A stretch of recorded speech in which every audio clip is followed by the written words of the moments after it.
Welcome back, my sleepy tiger. Your exclusive sleep story is ready.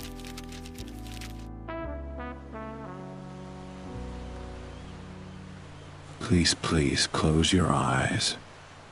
Adjust your breathing and slowly falling asleep. Thank you very much for your likes and comments. Your support is very important to us. Are you ready? Let's dive in.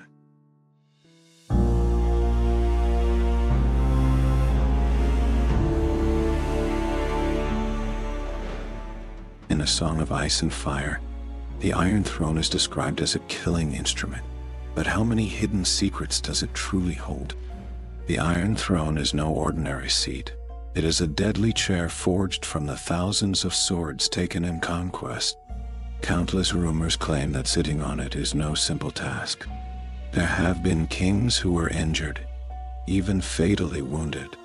It seems the throne sends a warning to those who sit upon it. Those who hold power must always remain vigilant. So why is the Iron Throne designed to be so terrifying? Which unfortunate kings became its victim? Is it only the Targaryen family that holds the right to rule from this deadly seat? Let's delve into the mysterious history behind the Iron Throne, exploring which rulers successfully mastered it, and which ones ultimately fell to its blades. If you've ever watched the A Song of Ice and Fire series, the Iron Throne, forged from countless swords, surely left a deep impression on you. Whether in brutal battles or on that seat filled with symbols of power, the Iron Throne stands tall and sharp, almost silently declaring that whoever sits upon it rules the entire kingdom. However, have you noticed that in House of the Dragon, the Iron Throne looks slightly different from what we saw in A Song of Ice and Fire? In House of the Dragon, the arrangement of the swords on the Iron Throne is even more chaotic, with sharp blades extending all the way to the steps, almost as if threatening any king who dares to approach it. Take one wrong step, and you may be cut, or even lose your life. Have you ever wondered why this throne is designed to be so frightening, so deadly? It's not just for aesthetic coolness, there's a deeper meaning behind it. In fact, both in A Song of Ice and Fire and House of the Dragon, the Iron Throne's appearance deviates from George R.R. Martin's original description. In the books, each sword on the Iron Throne represents conquest, betrayal, and power, and these sharp blades are both a symbol of kingship and a warning to those who seek to sit in this position. To maintain the visual impact in House of the Dragon, the creators put a lot of effort into making the throne larger, more chaotic, and more dangerous. Each sword seems to bear the marks of history, symbolizing past bloodshed and war. However, this design also brings up an issue. While it better captures the danger essence described in the books, it is still an artistic creation and cannot fully replicate the deadly feeling of the original throne. So why is the Iron Throne designed to be so sharp and dangerous? The reason goes beyond delivering a shocking visual effect to the audience. Each blade on the throne actually symbolizes the majesty and challenge of kingship. Its sharpness is not just a characteristic of the throne itself, but also a metaphor. The king who sits on the Iron Throne must always remain vigilant, bearing the heavy cost of power. This seat is not easy, and it can be said that it brings more suffering to kings than glory. In A Song of Ice and Fire, the Iron Throne is often seen as a symbol of unearned power. Only those with true strength, wisdom, and courage can sit upon it. However, many kings have failed to master the throne and have met their grim fates because they were unworthy or unable to handle its weight. Today, let's explore those kings who were harmed by the Iron Throne, uncover the hidden meaning behind it, and see how it became a touchstone for kingship. It not only tests the ruler's ability, but also whether they can truly control this heavy power. To talk about the Iron Throne, we must first delve into the Targaryen family's grand history, a story of conquest, power, and dragons. This history is deeply engraved in every inch of Westeros and etched in the hearts of every common folk. The story begins on the Valyrian Peninsula in Essos, a land once known for its remarkable civilization and great power. Valyria is the homeland of the dragons, the birthplace of fire and flame, and it is from here that the Targaryen family emerged, with 3 dragons in tow, embarking on their path of conquest. The central figure of this tale is Aegon the Conqueror, a hero famous across the 7 kingdoms and the creator of the Iron Throne. Aegon the Conqueror, along with his 2 sisters and wives, Rhaenys and Visenya, brought 3 dragons, the embodiment of fire and blood, onto the land of Westeros. They were not simple rulers, but forces that destroyed all obstacles and defeated all enemies. Aegon's dragons, Balerion, Meraxes, and Vhagar, were symbols of conquest. Their wings blotted out the sky, and the flames they unleashed could almost consume a city. Every city, every kingdom trembled before them, as if nothing could stop this divine force. The 6 kingdoms fell almost effortlessly at Aegon and his dragon's feet.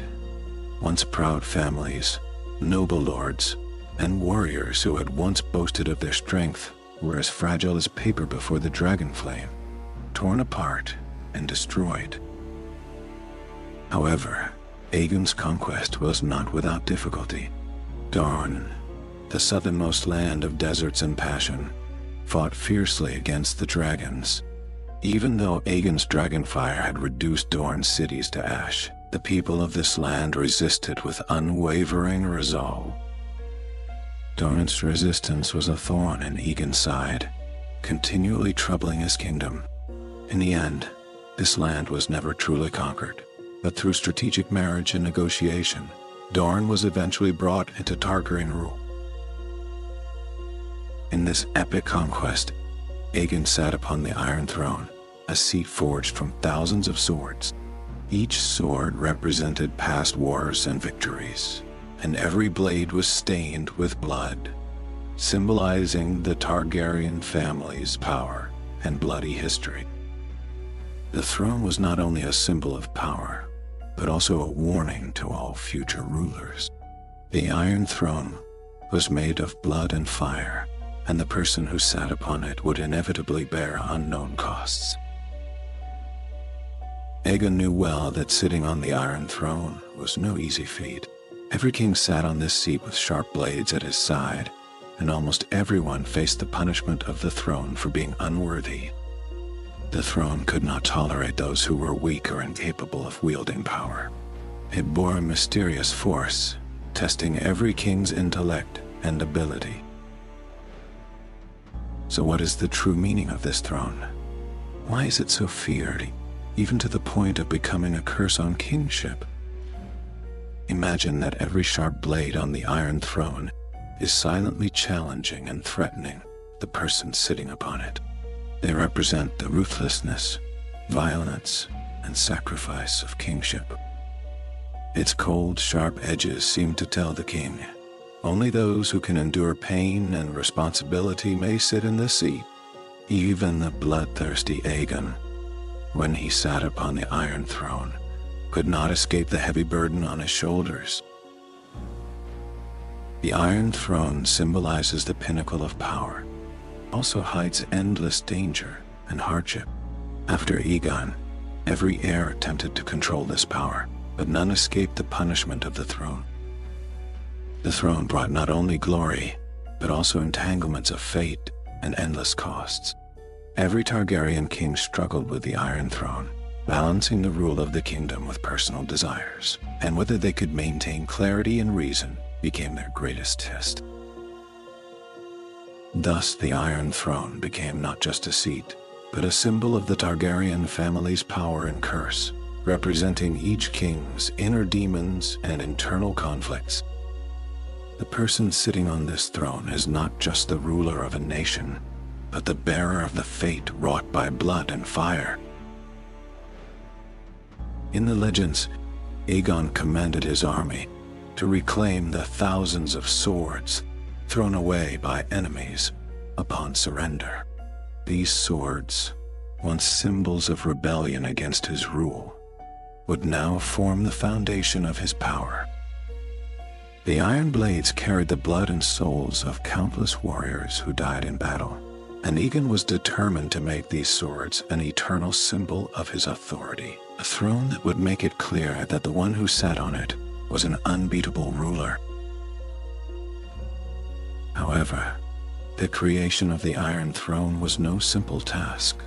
Aegon summoned the greatest blacksmiths and commanded them to forge these blades into the shape of a throne. The blacksmiths sweated in the blazing furnace, carefully shaping each sword to perfectly fit into the massive structure. Thousands of swords crossed and intertwined, glimmering with cold light, while the fierce dragonfire from Aegon's dragon Balerion was hot enough to warp the air itself. The process was incredibly difficult. Though these blacksmiths were skilled, many nearly perished due to the searing heat of dragonfire. Balerion's flames consumed everything, and the blacksmiths stood close enough to feel their bodies nearly scorched, their heartbeats blending with the roars of the flames. Finally, after 59 days of hammering and sculpting, the Iron Throne was completed, though it was not quite the majestic throne we see in A Song of Ice and Fire. The vast Iron Throne, made of thousands of sharp swords, extended like a thorny maze of blades from every corner of the seat, twisting into a mountain of sharp steel. It was not the imposing, stable throne seen in later depictions. Instead, it was intricate, dangerous, and threatening. Whoever dared to sit on it seemed to be bound by fate, with the challenge of the throne looming large for any ruler seeking to claim it. Imagine Aegon sitting upon this freshly forged Iron Throne. What kind of look would he have in his eyes? Would there be a flicker of complex emotions? Did he ever think that such a dangerous throne would bear his weight? Did his hands leave blood on the sharp blades? Each blade on the throne represented not just power and blood, but a constant reminder. The cost of sitting on it is heavy. But Aegon knew well, this was the fate he deserved. After all, who could survive the dragon flames and not be corrupted by the endless power? His heart was filled not only with the satisfaction of conquest, but also with the oppressive burden that came with the Iron Throne's curse. The throne, with each ruler's birth and death, witnessed the rise and fall of entire dynasties. After Aegon, his successors could not escape the curse of the Iron Throne. It will forever be a symbol of kingship, power, and curse, where every king's blood and every ruler's tears are the price they must pay. In the design of the Iron Throne, George R.R. Martin revealed that the illustration by artist Maximonidi comes closest to his vision of the throne. The depiction presents a metallic nightmare. The throne is covered with spikes, hooks, and twisted iron bars, looking chaotic and sharp enough to send chills down your spine. Just a glance at its hard, angular outline is enough to make one feel uneasy. Imagine sitting on such a throne. Even the simplest action, like leaning back comfortably, could result in bloodshed. If you, like Joe Barris in A Song of Ice and Fire, casually lean on the throne, you might not even need someone else to strike you. The Iron Throne itself is deadly enough to take your life. You might ask, why would the conqueror Aegon design such a dangerously sharp throne? For him, there is no practical benefit. In fact, this is precisely Aegon's clever design. He didn't want himself, or any future king, to feel overly comfortable on the symbol of power. By creating a throne covered in sharp metals and sword blades, Aegon was giving every king who sits upon it a lesson. Power is never about comfort. It demands constant vigilance, reminding rulers that governing is no easy task. Should a monarch become careless, even the throne spikes can cast them down from their throne. This design is not only a warning, but also carries deep symbolic meaning. The Iron Throne is not just a symbol of power. It is also the historical legacy of House Targaryen's conquest of Westeros. The thousands of swords, each bearing blood and tears, are embedded in the throne, representing the Targaryens' extraordinary and brutal reign. The throne's dangerous nature serves as a reminder to all. This power is not easy, and those who sit upon it must always be ready for the challenge. However, as time passed, the design of the Iron Throne seems to have fallen short of its intended purpose. Although initially, the throne did remind rulers to remain vigilant, how long can one maintain such vigilance? It is difficult for anyone to endure long periods of focus and emotional stability while seated on a throne full of blades. Human nature dictates that we become weary, that we eventually slacken. Over time, the throne's warning effect gradually diminished, and it became an unbearable burden. Even the most vigilant rulers began to lose their respect for it. Historically, few kings have escaped the harm caused by the Iron Throne. Many monarchs who sat upon it suffered some degree of injury. The severity of the wounds varied, but one thing is almost certain: the Iron Throne is far from harmless. One of the most famous examples is King Viserys, who ultimately died because of injuries sustained from the throne.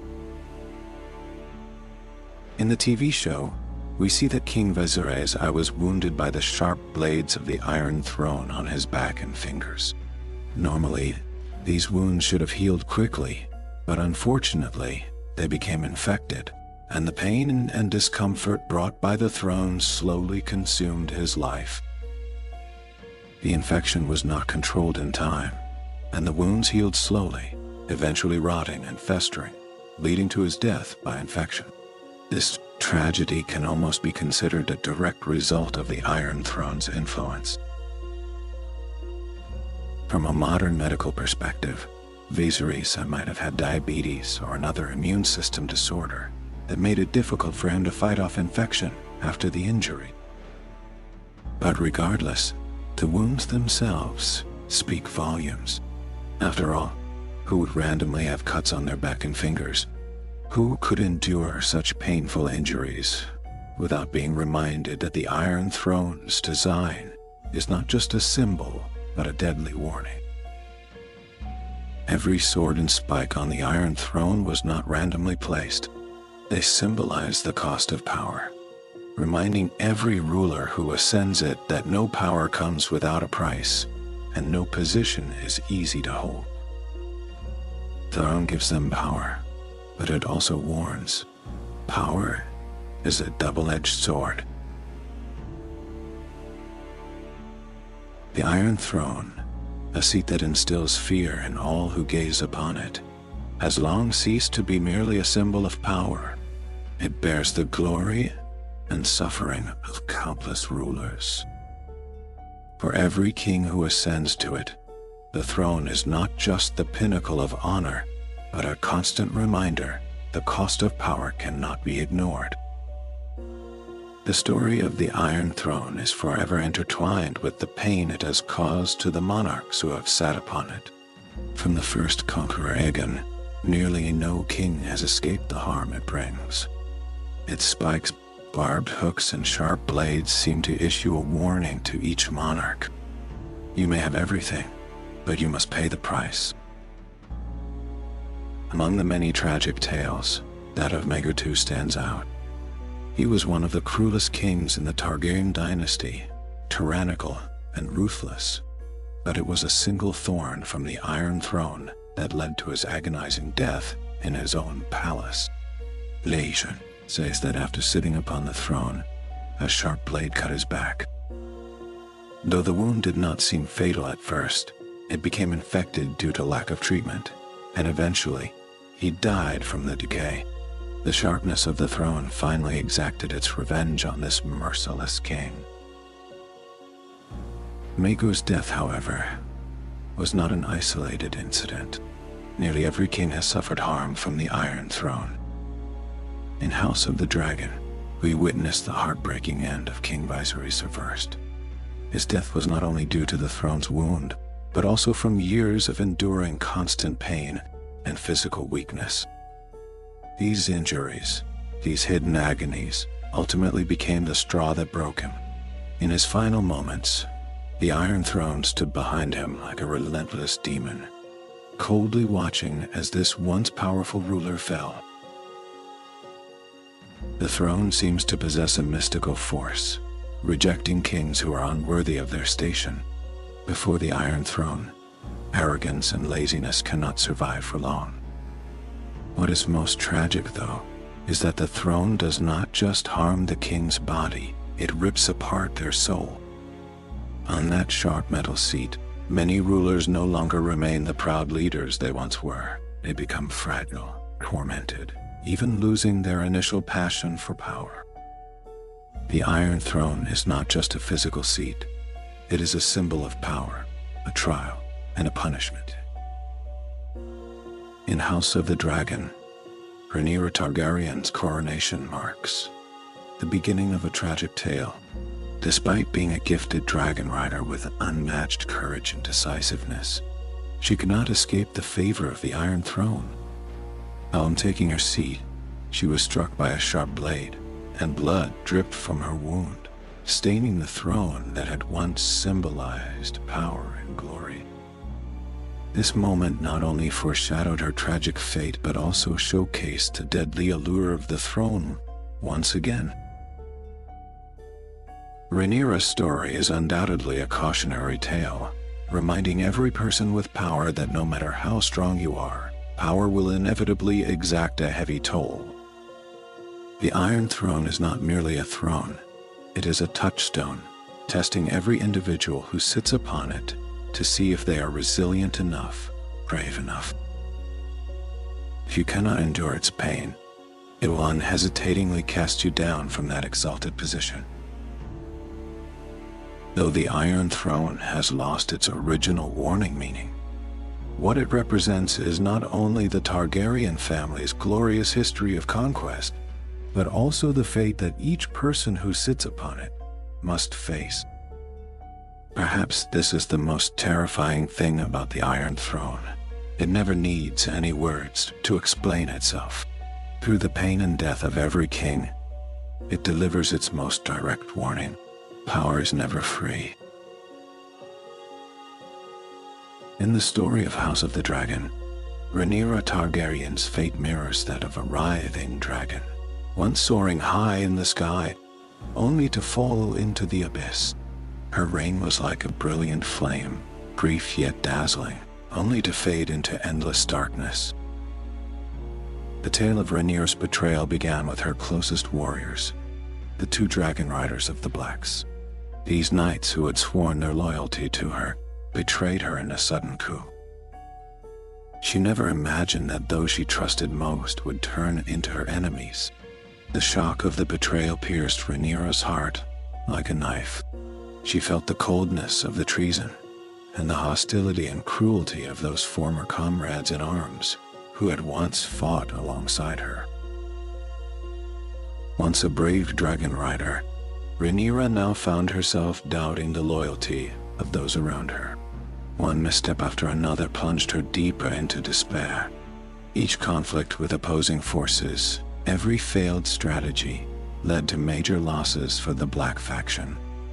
She lost several dragon riders, and even her personal dragon was killed in a treacherous plot. Losing her dragon was like losing her soul. Her strength, dignity, and hope all crumbled in an instant. Her spirit nearly shattered. She felt she could no longer control the chaos around her. Each time she stood on the battlefield, she could feel a heavy mountain pressing on her chest, and every decision seemed to turn to ash. Her enemies seemed to be lurking in the shadows, waiting for her to make another mistake. In the face of all this, Rhaenyra chose to retreat. With a broken heart and immense weariness, she withdrew to the safest place she knew, Dragonstone. This was her homeland, a symbol of her Targaryen family's roots. The calm of the island did little to ease her suffering. Her soul remained tormented by betrayal, loss, and failure. But Rhaenyra's tragedy did not ease once she returned to the island. Fate seemed to mock her cruelly. Her half-brother, Aegon II, became her most deadly enemy. Aegon had long been jealous of her reign, and his ambition had grown quietly over time. To regain power and end her life, he conspired a deadly plot. At the moment when Rhaenyra thought she might finally catch her breath, death quietly descended. Her brother, like a snake hiding in the shadows, approached her silently. When she was at her most exhausted and desperate, Aegon II did not hesitate to deliver the fatal blow. Rhaenyra at Dragonstone, at the age of 33, murdered by her own kin. Her death was not only a tragedy for her family, but a profound lesson in the history of House Targaryen. Power, family, loyalty, none of these could protect her. In her final moments, the entire kingdom seemed to tremble. The shock mixed with unavoidable sorrow. Rhaenyra never truly sat solidly on the Iron Throne, and in the end, she left this world with her dreams, her pain, and her failures. Her life, though short, was filled with turmoil and unpredictability. From her youthful courage to her eventual decline and death, it was like a dragon's dance marked with flames and the stains of blood. Rhaenyra Targaryen became a warning to all. The game of power is never a simple path for the victor. Between the glory and decline of the Targaryen dynasty, the story of Aerys II is undoubtedly one of the most tragic chapters. His fate was not only a family tragedy, but also a symbol of the cruelty represented by the Iron Throne itself. Aerys II's story began with brilliance and hope, yet ended in madness and tyranny, becoming one of the most painful memories in history. Young Aerys was once a handsome and idealistic king, inheriting his father's legacy, seemingly the perfect successor. Under the guidance of Tywin Lannister, he ruled the Seven Kingdoms, bringing peace and prosperity to the realm. Aerys' eldest son, Rhaegar Targaryen, was hailed as the shining star of House Targaryen, possessing his father's intelligence and extraordinary leadership qualities. Everyone believed that under the leadership of Aerys and Rhaegar, the Targaryen dynasty would continue to thrive. However, fate always has a way of twisting things. A sudden turn of events changed everything. The rebellion of the Robert Baratheon. Aerys II was imprisoned for 6 months, and during that time, his soul was scarred beyond repair. The kingdom was torn apart by rebellion, and trusted advisors and loyal soldiers betrayed him. He felt as though he had become an isolated island, abandoned by the world. Eventually, he managed to escape captivity, but the Aerys who returned was no longer the wise king he once was. His mind began to unravel. Aerys became obsessed with wild tigers and started interacting frequently with these ferocious creatures, as if they were his only comfort. His mental state became increasingly unstable, and he would often wake up in the night, screaming in terror. Worst of all, he developed an extreme fear of the Iron Throne. The swords that once symbolized power and glory now became his unbearable nightmare.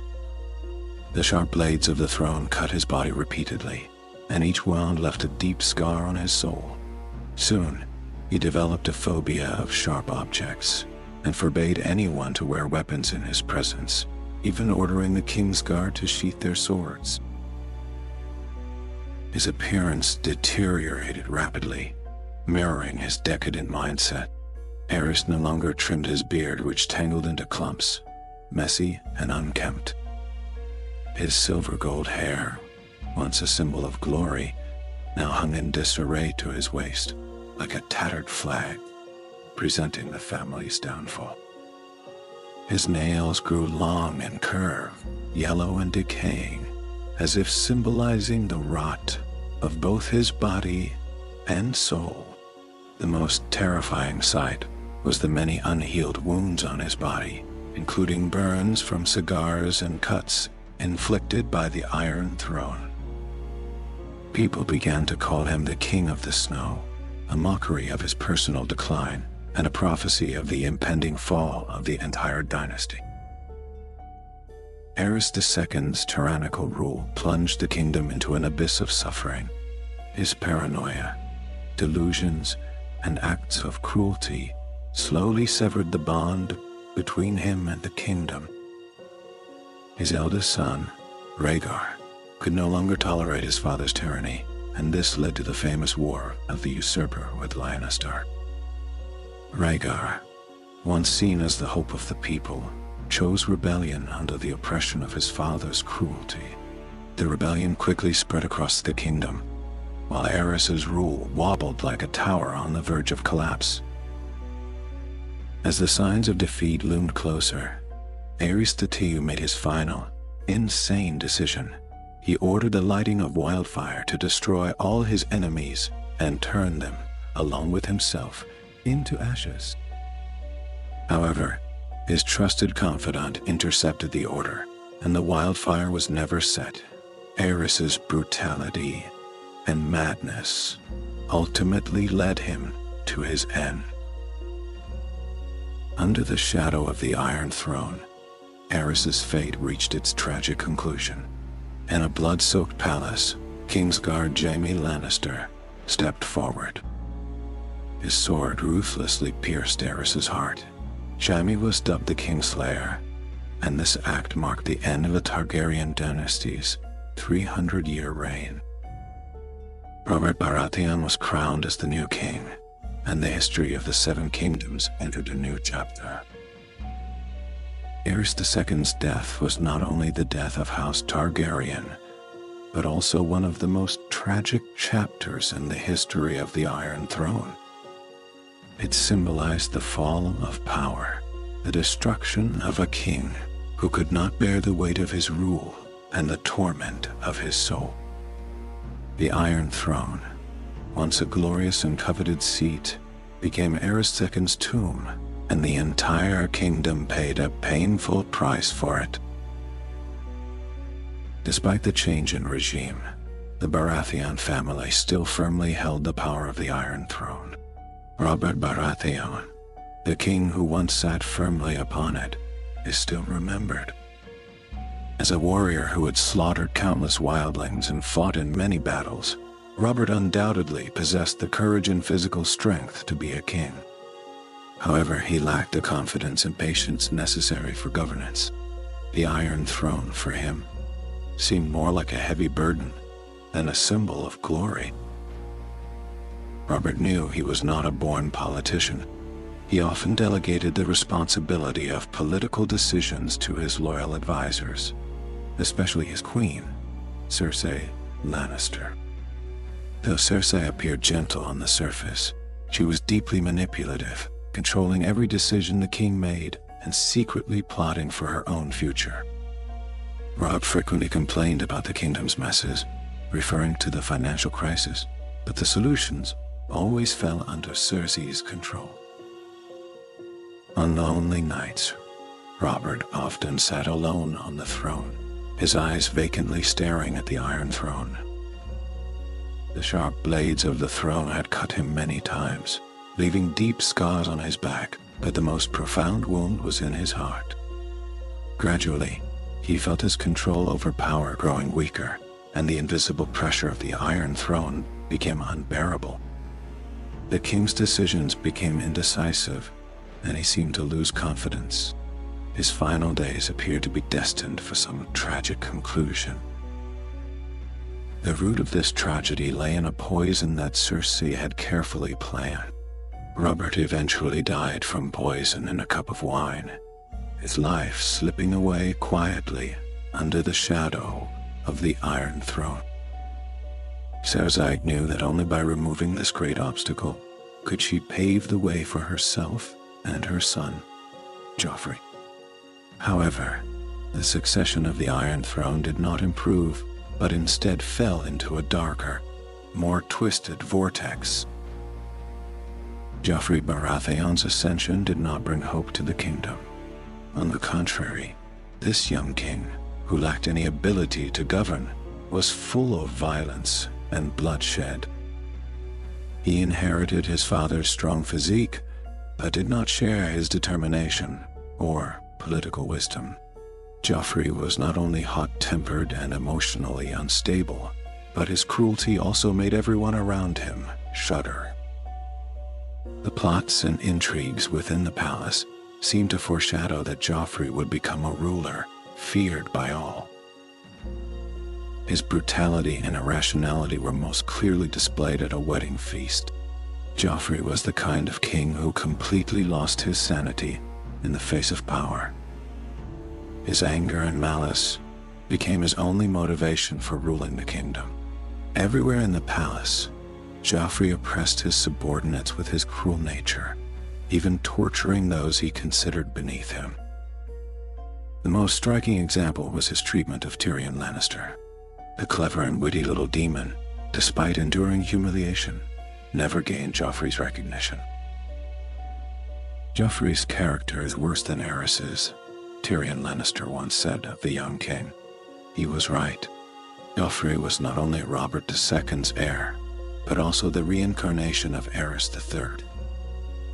Just like Aerys II, Joffrey seemed doomed to follow the curse of the Iron Throne toward destruction. His uncontrollable violence, vanity, and fear made it clear that his reign would not last. Ultimately, Joffrey's reign ended with his gruesome death at the wedding feast. In that moment, everyone, including his mother, Cersei Lannister, showed no sign of sorrow. Everyone knew that Joffrey's death was perhaps the best possible outcome, whether it was the nobles in the palace or the common folk outside. Almost everyone secretly breathed a sigh of relief. Joffrey's death was like a great fire burning away all corruption and decay. His father, Stannis, may have been the only one who could truly understand this release, as he had long since lost hope in his son. For Joffrey, the Iron Throne was nothing more than a massive cage, and his ultimate fate was the destruction brought by that very throne. The Iron Throne once again witnessed the downfall and death of a young king, and the seat remains mercilessly devouring anyone who sits upon it. On the Iron Throne, almost no one can escape the fate that awaits them. Whether they are warriors or tyrants, in the end, they all become part of that endless story. Let's begin with a summary of history, walking through the stormy years and witnessing how a family transitioned from glory to decline, yet still controls the fate of Westeros through the bloodline that has endured for 1,000 years. The history of House Targaryen is not just about the rise and fall of a dynasty. It is an endless entanglement of power, responsibility, and bloodlines. The Iron Throne stands as the central symbol of this journey, from the moment Aegon Targaryen and his 2 wives and sisters, Visenya and Rhaenys, conquered the 7 kingdoms with their 3 dragons. The fate of House Targaryen was forever intertwined with the fate of Westeros. The flames of conquest ravaged the land, and blood and fire wove a path to dominion. The Iron Throne, the seat of power made from swords, symbolizes House Targaryen's rule over Westeros. Its sharpness not only comes from the cold, unyielding steel, but also from the resolve of its rulers. Those who sit upon it must endure the heavy weight of power, as well as the unseen wounds from its sharp blades. However, despite conquering Westeros and establishing a vast empire, House Targaryen never truly stabilized its hold on the Iron Throne. As symbolized by the throne, it is not a seat of stability, but rather a trap filled with challenges and threats. No matter how great the Targaryen kings were, they could not escape the dangers of the Iron Throne. Many lost their lives to its sharp blades, or had their minds broken under its pressure. Whether it was Aegon the Conqueror, or later kings, the Iron Throne was not merely a symbol of power, but a warning. Rulers must remain vigilant and never let their guard down, for behind power always lies an unforeseen risk. Throughout history, the Targaryen reign experienced both glory and darkness. Initially, conquest brought peace and unity, and the people of the Seven Kingdoms slowly felt the stability of order. This stability relied on the Targaryen bloodline and the deterrent power of the Iron Throne. Every king who ascended the Iron Throne had to bear the responsibility of the family's legacy and ruled the vast land with the Targaryen bloodline at its core. A king without the Targaryen bloodline, even with power in hand, would struggle to gain the true loyalty of the people. However, over time, cracks began to appear in the Targaryen reign. From the great conqueror Aegon to Rhaenyra Targaryen, and finally to the Mad King Aerys II. Though the bloodline persisted, the power of the family began to corrode. The Iron Throne ceased to be merely a symbol of rule, and became instead a symbol of endless struggle, madness, and corruption. Political games became increasingly complex, and internal strife and contradictions within the family began to devour everything. Despite this, the Targaryen bloodline remained the core of Westerosi politics. Even when the last Targaryen king, Aerys II, became a cruel tyrant and was eventually overthrown, everyone's gaze remained fixed upon the Iron Throne. Even though Robert Baratheon successfully toppled the Targaryen dynasty, he still needed the Targaryen bloodline's legitimacy to truly become king of the Seven Kingdoms. The people of Westeros, especially the nobility, always believed that only a Targaryen could lawfully inherit the Iron Throne. It was this bloodline connection that allowed even the rebellious Robert Baratheon to gain support and become king. This is why, despite the passage of time, the inheritance of blood remains so important. Every ruler who ascends the Iron Throne does not merely do so through a decree, but must carry the hopes and responsibilities of their family. Every king's coronation is not only a family's glory, but also the final validation of their bloodline by the Iron Throne. When Daenerys Targaryen stood upon the ruins of Dragonstone, gazing into the distance, she was not simply seeking revenge for herself and her family. What she was defending was the right to rule, granted by her bloodline, and the mission it carried. Her declaration was not an empty boast, but a firm stance on her identity as the heir to House Targaryen. Only a ruler with the Targaryen bloodline can unite and govern this land. Only such a ruler can set the Seven Kingdoms back on the right course. Yet, the story of the Iron Throne may not have ended there. Every change of regime, every family's collapse, is history reminding us that power does not merely depend on the height of a throne. It relies on the bloodline, determination, and responsibility behind it. Only when a ruler truly understands this can the Iron Throne become a real foundation, and not just an unstable seat of death. Despite the many upheavals and struggles faced by House Targaryen, Its bloodline has remained deeply rooted in Westeros' political structure. The Iron Throne is not only a symbol of power, but also represents the legacy, responsibility, and persistence of the family. At any time, only those who truly bear the Targaryen bloodline can sit upon the Iron Throne, unifying and ruling this vast and complex continent. It is precisely this that makes the Iron Throne the most mysterious and dangerous symbol in the history of Westeros. Throughout the history of House Targaryen, the Iron Throne has always been a seat filled with challenges. Whoever sits upon it carries the weight and disaster of the dynasty. Whether it was Aegon the Conqueror, Robert Baratheon, or the young Daenerys, each one had to face a critical question: how to maintain power on the Iron Throne, rather than simply enjoy the power. Because on the Iron Throne, only the strongest will and the most unyielding determination can prevent the throne from consuming them. If you also enjoy A Song of Ice and Fire, feel free to leave a comment and join the discussion. Tell me which character you like the most, or share your thoughts on the stories behind the Iron Throne. Thank you for listening, and sweet dreams.